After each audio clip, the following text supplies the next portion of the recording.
Hello guys, स्वागत है आप सभी का आज का इस नए वीडियो में। दोस्तों, आज हम फिर आप सबके लिए लेकर आए हैं क्लास 12 का फिजिक्स का चैप्टर नंबर 2 स्थिर वैद्युत विभव तथा धारिता का ऑब्जेक्टिव क्वेश्चन, जो कि आप सबके एग्जाम के लिए वेरी इंपॉर्टेंट है। तो दोस्तों, इस वीडियो में बने रहिए, अंत तक बने रहिए। हम लोग वीडियो को स्टार्ट करते हैं। आप लोगों से रिक्वेस्ट है कि आप लोगों ने अभी तक हमारे चैनल सब्सक्राइब नहीं किया है तो प्लीज़ वीडियो को लाइक करें, चैनल को सब्सक्राइब करें और बेल आइकन को दबा दें, ताकि जितने भी अपडेट्स हो सबसे पहले आपके पास पहुंचे। तो चलिए, इस चैप्टर से हम लोग 70 ऑब्जेक्टिव क्वेश्चन को सॉल्व करने वाले हैं। तो शुरू करते हैं। क्वेश्चन नंबर फर्स्ट है, यदि समरूप विद्युत क्षेत्र x अक्ष के अनुरूप हो तो समविभव होगा। तो इस क्वेश्चन का जवाब है ऑप्शन ए, एक्स वाई तल। सही जवाब है ऑप्शन ए। बढ़ते हैं अगले क्वेश्चन की तरफ। क्वेश्चन नंबर 2 में पूछा गया है, प्रत्येक r त्रिज्या तथा q आवेश से आवेशित r छोटे बिंदु को मिलाकर एक बड़ा बिंदु बनाया जाता है, तो बड़े बिंदु की स्थितिज ऊर्जा प्रत्येक छोटे बिंदु की तुलना में क्या होगा? 32 गुना होता है या फिर 16 गुना होता है, 8 गुना होता है या फिर 4 गुना होता है? तो पूछा गया है छोटे बूंद की तुलना में कितना गुना होता है। तो इसका जवाब है ऑप्शन ए, 32 गुना होता है। सही जवाब है ऑप्शन ए। तो चलिए बढ़ते अगले क्वेश्चन की तरफ। क्वेश्चन नंबर 3 है, एक समांतर प्लेट संधारित्र में परावैद्युतांक 6 वाला परावैद्युत भरना है। प्लेट के बीच की दूरी कितनी दुगुनी कर देने पर धारिता पूर्ववत बनी रहेगी? तो इस क्वेश्चन का जवाब है ऑप्शन ए, 6 गुनी कर देने पर प्लेटों के बीच की दूरी धारिता पूर्ववत बनी रहेगी। तो चलिए इसी के साथ बढ़ते अगले क्वेश्चन की तरफ। क्वेश्चन नंबर 4 है। क्वेश्चन नंबर 4 है, एक गोलीय चालक आविष्ट किया जाता है, इसके केंद्र पर विद्युत क्षेत्र की तीव्रता क्या होगी? अनंत, शून्य, सतह के बराबर या इनमें से कोई नहीं? तो इस क्वेश्चन का जवाब है ऑप्शन बी, शून्य होगी। एक गोलीय चालक आविष्ट किया जाता है, इसके केंद्र पर विद्युत क्षेत्र की तीव्रता शून्य होगी। तो चलिए बढ़ते अगले क्वेश्चन की तरफ। क्वेश्चन नंबर 5 में पूछा गया है, समानांतर प्लेट संधारित्र के प्लेटों के बीच परावैद्युत पदार्थ डालने पर संधारित्र की धारिता बढ़ती है, घटती है, अपरिवर्तित रहती है या कुछ कहा नहीं जा सकता? तो इसका जवाब है ऑप्शन ए, समानांतर प्लेट संधारित्र के प्लेटों के बीच परावैद्युत पदार्थ डालने पर संधारित्र की धारिता बढ़ती है। सही जवाब है ऑप्शन ए। क्वेश्चन नंबर 6 है, एक एकाकी चालक के लिए निम्न में से कौन अनुपात अचर होता है? ऑप्शन ए में है कुल आवेश बाय विभव, ऑप्शन बी में है दिया गया आवेश बाय विभवांतर, ऑप्शन सी में है कुल आवेश स्क्वायर, ऑप्शन डी है इनमें से कोई नहीं। तो इस क्वेश्चन का सही जवाब है ऑप्शन ए, कुल आवेश बाय विभव। सही जवाब है ऑप्शन ए। क्वेश्चन नंबर 7 है, वैद्युत क्षेत्र में किसी द्विध्रुव को घुमाने में किया गया कार्य होता है। तो इसका जवाब है ऑप्शन ए, W बराबर ME 1 - cos 0। सही जवाब है ऑप्शन ए। तो चलिए इसी के साथ बढ़ते अगले क्वेश्चन की तरफ। क्वेश्चन नंबर 8 है, यदि समरूप विद्युत क्षेत्र x अक्ष की दिशा में विद्यमान है तो समविभव होगा। ऑप्शन में दिया हुआ है एक्स वाई तल की दिशा में, ऑप्शन बी में है एक्स जेड तल की दिशा में, ऑप्शन वाई जेड तल की दिशा में, ऑप्शन डी है कहीं भी। तो इसका जवाब है ऑप्शन सी, वाई जेड तल की दिशा में। सही जवाब है ऑप्शन सी। क्वेश्चन नंबर 9 में है, 25 सेंटीमीटर त्रिज्या का एक धातु का खोखला गोला इस प्रकार आविष्कृत किया गया है कि इसके पृष्ठ पर विभव 10 वोल्ट गोले के केंद्र पर विभव है। तो इसका जवाब है ऑप्शन बी, 10 वोल्ट। सही जवाब है ऑप्शन बी। क्वेश्चन नंबर 10 में पूछा गया है, 5 माइक्रोफैराडे धारिता वाले संधारित्र को 20 kV तक आवेशित करने में आवश्यक ऊर्जा का मान है। तो इसका जवाब है ऑप्शन ए, 1 kJ। सही जवाब है ऑप्शन ए। तो चलिए इसी के साथ बढ़ते अगले क्वेश्चन की तरफ। आप लोगों से रिक्वेस्ट है कि आप लोगों ने अभी तक हमारे चैनल सब्सक्राइब नहीं किया है तो प्लीज़ वीडियो को लाइक करें, चैनल को सब्सक्राइब करें और इस वीडियो को ज़्यादा से ज़्यादा शेयर कीजिए अपने दोस्तों ने। तो चलिए क्वेश्चन नंबर 11 देखते हैं। क्वेश्चन नंबर 11 है, यदि दो आवेशों की दूरी बढ़ा दी जाए तो आवेशों की विद्युतीय स्थितिज ऊर्जा का मान बढ़ेगा या फिर घटेगा? तो इसका जवाब है ऑप्शन डी, बढ़ भी सकता सकता है या फिर घट भी सकता है। ये क्वेश्चन इंपॉर्टेंट है। तो चलिए बढ़ते हैं अगले क्वेश्चन की तरफ। क्वेश्चन नंबर 12 है, किसी संधारित्र की धारिता वैद्युत कर्मानुपाती होती है। तो इसका जवाब है ऑप्शन बी, प्लेटों के बीच माध्यम की परावैद्युता। ये बढ़ते हैं अगले क्वेश्चन की तरफ। क्वेश्चन नंबर 13 है, चित्र में प्लेट ए पर आवेश होगा। चित्र में ये प्लेट यहाँ पे है, प्लेट ए पर क्या आवेश होगा ये पूछा गया है। तो इसका जवाब है option B, 10 microcoulomb. Question number 14, किसी विभव मापी की संवेदनशीलता को बढ़ाने के लिए क्या बढ़ाना चाहिए या फिर क्या करना चाहिए। तो पहला ऑप्शन में है अनुप्रस्थ क्षेत्रफल बढ़ाना चाहिए, ऑप्शन बी में है इसकी धारिता को घटाना चाहिए, ऑप्शन सी में पूछा गया इसकी धाराएं को बढ़ाना चाहिए, ऑप्शन डी है इनमें से कोई नहीं। तो इस क्वेश्चन का सही जवाब है ऑप्शन बी, इसकी धारा को बढ़ाना चाहिए। क्वेश्चन नंबर 15 है, ए तथा बी के बीच समतुल्य धारिता होगी। तो इसका जवाब है ऑप्शन ए, माइक्रोफैराडे। सही जवाब है ऑप्शन ए। तो चलिए बढ़ते हैं अगले क्वेश्चन की तरफ। क्वेश्चन नंबर 16 है, अलग अलग त्रिज्याओं के दो गोलों पर समान आवेश दिए जाते हैं तो विभव होगा। तो इसका जवाब है ऑप्शन ए, छोटे गोले पर ज्यादा होगा। क्वेश्चन नंबर 17 है, यह क्वेश्चन इंपॉर्टेंट है, समानांतर प्लेट संधारित्र के प्लेट के बीच आकर्षण बल होता है। तो इसका जवाब है ऑप्शन बी, Q²/ε0 A के। सही जवाब है ऑप्शन बी। तो चलिए बढ़ते हैं अगले क्वेश्चन की तरफ। क्वेश्चन नंबर 18 है, त्रिज्या 1 सेंटीमीटर के दो चालक गोले 1 मिनट से युक्त है, दोनों पर समान आवेश 1 mc दिया गया है, एक गोले का विभव V0 है, अनंत पर विद्युत विभव 0 है, दूसरे से संपर्क में लाने के लिए किया गया कार्य क्या होगा। तो इसका जवाब है ऑप्शन बी, धनात्मक होगा। क्वेश्चन नंबर 19 है, त्रिज्या r के एक छल्ले पर धनावेश q एक समान वितरित है, अनंत पर विभव का मान 0 लिया गया है, छल्ले की केंद्र पर क्या होगा। तो इसका जवाब है ऑप्शन ए, विभव Q/4πε0 r होगा। फॉर्मूला है Q/4πε0 r होगा। सही जवाब है ऑप्शन ए। तो चलिए बढ़ते हैं अगले क्वेश्चन की तरफ। क्वेश्चन नंबर 20 है, त्रिज्या r के एक छल्ले पर धनावेश q एक समान विपरीत है, अनंत पर विभव का मान 0 लिया गया है, छल्ले की केंद्र से दूरी पर छल्ले के अक्ष पर विभव होगा। यह भी क्वेश्चन इंपॉर्टेंट है। तो इसका जवाब है option C, Q/4πε0 root r² plus x²। सही जवाब है ऑप्शन सी। तो चलिए बढ़ते हैं अगले क्वेश्चन की तरफ।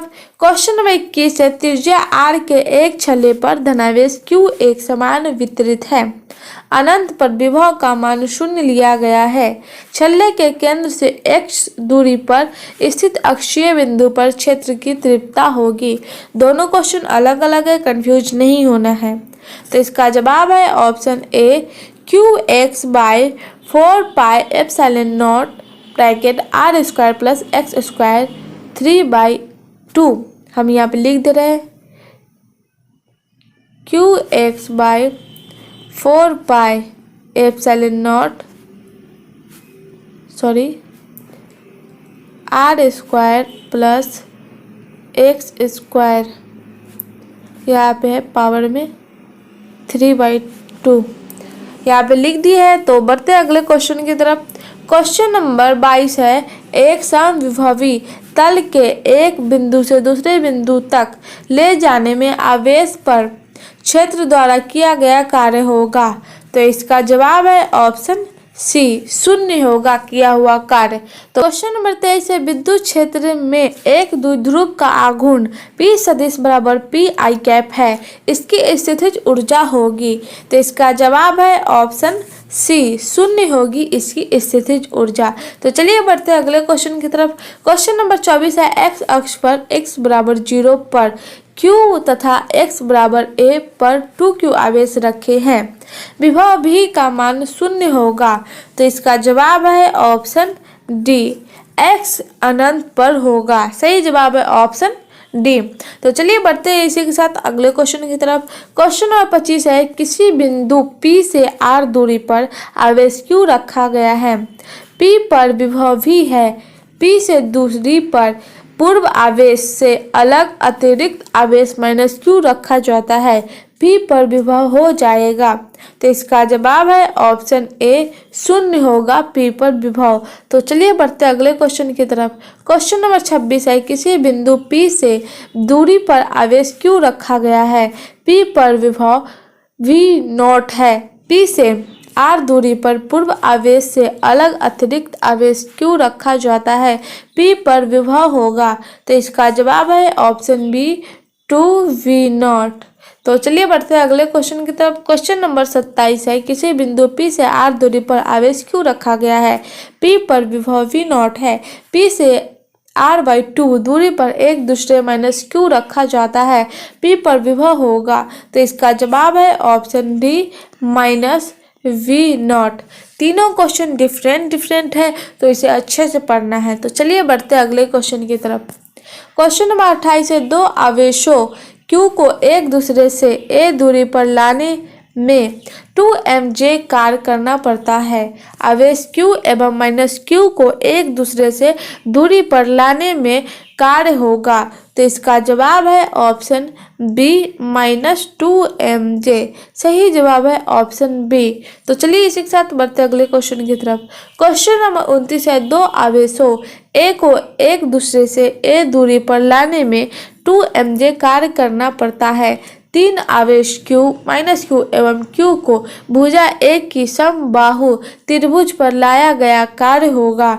तो इसका जवाब है ऑप्शन बी, -2mJ। सही जवाब है ऑप्शन बी। तो चलिए इसी के साथ बढ़ते अगले क्वेश्चन की तरफ। क्वेश्चन नंबर 30 में पूछा गया है, दो आवेशों Q को एक दूसरे से A दूरी पर लाने में 2mJ कार्य करना पड़ता है। चार आवेशों Q, -Q, Q एवं -Q को वर्ग भुजा का मान दिया हुआ A को कोनों पर रखा गया है, किया गया कार्य होगा। यहाँ पे फिगर में दिख रहा है कि चारों कोना पर Q, -Q, Q और जो भुजा है वहाँ पे A दिया गया है और उसका किया हुआ कार्य पूछ रहा है। तो इसका जवाब है ऑप्शन डी, इनसे भिन्न भिन्न होगा। तो सही जवाब है ऑप्शन डी। इसी के साथ चलिए बढ़ते अगले क्वेश्चन की तरफ। क्वेश्चन नंबर 31 है, एक चालक खोखले गोले के केंद्र पर Q है। चालक पर नेट आवेश 0 है। चालक की भीतरी सतह पर आवेश होगा। तो इसका जवाब है ऑप्शन सी, -Q होगा चालक के भीतरी सतह पर। क्वेश्चन नंबर 32 है, एक चालक खोखले गोले के केंद्र पर आवेश Q है। चालक पर नेट आवेश 0 है। चालक की बाहरी सतह पर आवेश होगा। तो इसका जवाब है ऑप्शन बी, Q चालक के बाहरी सतह पर होगा। क्वेश्चन नंबर 33 है। क्वेश्चन नंबर 33 है, एक चालक खोखले गोले के केंद्र पर आवेश Q है। चालक पर नेट आवेश 0 है। चालक की केंद्र से क्षेत्र रेखाएं होगी, क्या होगी? तो इसका जवाब है ऑप्शन बी, त्रिज्य चलेगी। चालक में 0 होगी एवं बाहर त्रिज्य चलेगी। सही जवाब है ऑप्शन बी।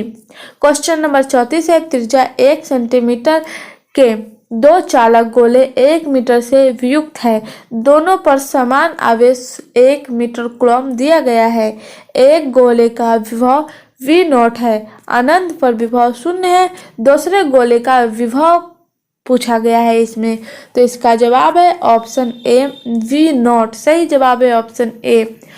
क्वेश्चन नंबर 35 पूछा गया, त्रिज्या 1 सेंटीमीटर के दो चालक गोले 1 मीटर से युक्त है। दोनों पर समान आवेश 1 मीटर कूलम्ब दिया गया है। एक गोले का विभव V0 है, अनंत पर विभव 0 है। अब दोनों गोलों को संपर्क में लाया जाता है। संपर्क में स्थित गोले के लिए क्या होगा? तो इसका जवाब है ऑप्शन बी, दोनों गोलों पर आवेश समान होगा। सही जवाब है ऑप्शन बी। तो चलिए इसी के साथ बढ़ते हैं अगले क्वेश्चन की तरफ। क्वेश्चन नंबर 36 पूछा गया, यदि एक प्रोटॉन को एक दूसरे प्रोटॉन के नजदीक लाया जाता है तो उसकी स्थितिज ऊर्जा क्या होगी? बढ़ेगी, घटेगी? अपरिवर्तित रहेगी या इनमें से कोई नहीं। तो इसका जवाब है ऑप्शन ए बढ़ेगी। ये क्वेश्चन इंपॉर्टेंट है। तो चलिए बढ़ते हैं अगले क्वेश्चन की तरफ। क्वेश्चन नंबर 37 है, यदि 1000 बूंदे यानी समान आकार का 1000 बूंदे एवं जिसमें प्रत्येक की धारिता 5 माइक्रोफैराडे मिलाकर एक बड़ी बूंद बनाती है तो बड़ी बूंद की धारिता क्या होगी। तो इसका जवाब है ऑप्शन ए 50 माइक्रोकूलम। सही जवाब है ऑप्शन ए। तो चलिए बढ़ते हैं अगले क्वेश्चन की तरफ। क्वेश्चन नंबर 38 में पूछा गया, दिए गए चित्र में प्लेट एक्स पर आवेश है, एक्स पर आवेश पूछा गया है। तो इसका जवाब है ऑप्शन बी -20 माइक्रोकूलम है एक्स पर आवेश। क्वेश्चन नंबर 39 है, ए तथा बी बिंदुओं के बीच समतुल्य धारिता है। तो इसका जवाब है ऑप्शन बी 5/4 माइक्रोफैराडे। सही जवाब है ऑप्शन बी। क्वेश्चन नंबर 40 है, एक 64 समरूप बूंदे जिसमें प्रत्येक की धारिता 5 माइक्रोफैराडे है मिलकर एक बड़ी बूंद बनाती है, बड़े बूंद की धारिता क्या होगी। तो इसका जवाब है ऑप्शन सी 20 माइक्रोफैराडे। क्वेश्चन नंबर 41 है, विद्युत क्षेत्र ई सदिश से लंबवत रखे विद्युत द्विध्रुव का आघूर्ण P सदिश है। इस स्थिति में द्विध्रुव की स्थितिज ऊर्जा शून्य मान लेने पर E सदिश और P सदिश के बीच थीटा कोण की स्थिति में द्विध्रुव की स्थितिज ऊर्जा होती है। तो इस क्वेश्चन का सही जवाब है ऑप्शन बी -P सदिश डॉट E सदिश। सही जवाब है ऑप्शन बी। तो चलिए बढ़ते अगले क्वेश्चन की तरफ। क्वेश्चन नंबर 42 है, इलेक्ट्रॉन वोल्ट यानी EV द्वारा मापा जाता है। तो इसका जवाब है ऑप्शन डी ऊर्जा। EV द्वारा ऊर्जा को मापा जाता है। तो चलिए ये क्वेश्चन इंपॉर्टेंट है इसलिए हम यहाँ पे स्टार मार्क बना दिए हैं। क्वेश्चन नंबर 43 है, 2 कूलम आवेश को एक बिंदु से दूसरे बिंदु तक ले जाने में 20 जूल कार्य की आवश्यकता होती है। इस दोनों बिंदुओं के बीच वोल्ट में विभवांतर है। तो इसका जवाब है ऑप्शन ए 10 वोल्ट और 10 की विभवांतर है। सही जवाब है option A. Question number 44 important है, विद्युत क्षेत्र E और विभव V के बीच संबंध होता है। तो इसका जवाब है ऑप्शन ए विद्युत क्षेत्र E और V के बीच का संबंध होता है E बराबर -dV/dx। ये वेरी इंपॉर्टेंट है। तो चलिए बढ़ते अगले क्वेश्चन की तरफ। क्वेश्चन नंबर 45 है, यदि किसी खोखले गोलीय चालक को धन आवेशित किया जाए तो उसके भीतर का विभव क्या होगा। तो इसका जवाब है ऑप्शन बी धनात्मक और समरूप होगा। क्वेश्चन नंबर 46 है, एक बिंदु आवेश Q से r दूरी पर विद्युत विभव का मान होता है। तो इसका जवाब है option B 1/4 pi epsilon naught Q/r। सही जवाब है ऑप्शन बी। क्वेश्चन नंबर 47 है, विद्युतीय विभव की विमा है। ये भी क्वेश्चन इंपॉर्टेंट है। तो इसका जवाब है ऑप्शन ए ml² T-3a-1। सही जवाब है ऑप्शन ए। क्वेश्चन नंबर 48 है, P सदिश विद्युतीय आघूर्ण वाला द्विध्रुव विद्युतीय क्षेत्र E सदिश में स्थापित किया जाए तब इसकी स्थितिज ऊर्जा होगी। ये भी क्वेश्चन इंपॉर्टेंट है। तो इसका जवाब है ऑप्शन बी -P सदिश डॉट E सदिश। सही जवाब है ऑप्शन बी। तो चलिए इसी के साथ बढ़ते अगले क्वेश्चन की तरफ। क्वेश्चन नंबर 49 है, 3 संधारित्र जिसमें प्रत्येक की धारिता C है श्रेणी क्रम में जोड़े गए परिणामी धारिता का मान होगा। तो इसका जवाब है ऑप्शन सी C/3। सही जवाब है ऑप्शन सी। आवेशों 5 × 10⁻⁸ कूलम तथा -3 × 10⁻⁸ कूलम के बीच दूरी 16 सेंटीमीटर है। इन्हें जोड़ने वाली रेखा पर धनावेश से कितनी दूरी पर विभव शून्य होगा। तो इसका जवाब है ऑप्शन ए सेंटीमीटर और 14 सेंटीमीटर आवेश की ओर। सही जवाब है ऑप्शन ए। क्वेश्चन नंबर 51 है, चित्र में प्रदर्शित परिपथ में ए एवं बी बिंदुओं के बीच विभवांतर है। तो इसका जवाब है ऑप्शन डी 10 वोल्ट। सही जवाब है ऑप्शन डी। क्वेश्चन नंबर 52 है, एक वियुक्त गोले की धारिता n गुना बढ़ा दी जाती है जब इन्हें एक बहुध्रुवित संकेंद्रीय गोले से घेर लिया जाता है उन गोलों की त्रिज्या का अनुपात होगा। तो इसका जवाब है ऑप्शन ए n/n-1। सही जवाब है ऑप्शन ए। क्वेश्चन नंबर 53 है, प्रत्येक r त्रिज्या तथा q आवेश से प्रेषित पारे की 8 बूंदे मिलाकर एक बड़ा बूंद बनाते हैं, तो बड़े बूंद की धारिता प्रत्येक छोटे बूंद की धारिताओं के कितने गुना होगा। तो इसका जवाब है ऑप्शन बी 2 गुना होगा। क्वेश्चन नंबर 54 है, यदि इलेक्ट्रॉन का द्रव्यमान m तथा उस पर आवेश E लिया जाए और यदि यह विरामावस्था से v वोल्ट विभवांतर होकर गुजरे तो इसकी ऊर्जा होगी। यह भी क्वेश्चन इंपॉर्टेंट है। तो इसका जवाब है ऑप्शन सी EV जूल। सही जवाब है ऑप्शन सी। क्वेश्चन नंबर 55 है, यदि दो सुचालक गोले अलग अलग आवेशित करने के बाद परस्पर जोड़ जाए तो इसका जवाब है ऑप्शन बी दोनों का आवेश संरक्षित रहता है। सही जवाब है ऑप्शन बी। क्वेश्चन नंबर 56 है, किसी द्विध्रुव को एक समरूप विद्युतीय क्षेत्र में रखा गया तो उस पर परिणामी विद्युतीय बल होगा। तो इसका जवाब है ऑप्शन ए हमेशा शून्य होगा उस पर लगे हुए परिणामी विद्युतीय बल। तो बढ़ते हैं अगले क्वेश्चन की तरफ। क्वेश्चन नंबर 57 है, चित्रानुसार प्लेट 2 माइक्रोफैराडे संधारित्र पर आवेश होगा। तो इस क्वेश्चन का सही जवाब है ऑप्शन ए 36 माइक्रोकूलम। सही जवाब है ऑप्शन ए। तो चलिए इसी के साथ बढ़ते हैं अगले क्वेश्चन की तरफ। क्वेश्चन नंबर 58 में पूछा गया है, चंद्रमा की धारिता लगभग होती है। ये भी क्वेश्चन इंपॉर्टेंट है, हो सकता है इस साल एग्जाम में पूछ दे, तो हम लोगों को हर एक तरफ से एकदम परफेक्ट होना है। तो क्वेश्चन नंबर 58 में पूछा गया है, चंद्रमा की धारिता लगभग होती है। तो इसका जवाब है ऑप्शन ए 177 माइक्रोफैराडे। सही जवाब है ऑप्शन ए। हमारा अगला क्वेश्चन है, किसी चालक की विद्युत धारिता का व्यंजक है। ये भी क्वेश्चन इंपॉर्टेंट है। तो इसका जवाब है ऑप्शन ए C = Q/V। सही जवाब है ऑप्शन ए। हमारा नेक्स्ट क्वेश्चन है, किसी संधारित्र की धारिता का मात्रक होता है। एग्जाम में किसी न किसी चैप्टर से मात्रक जरूर पूछे जाते हैं। तो इस क्वेश्चन का सही जवाब है ऑप्शन सी फैराडे।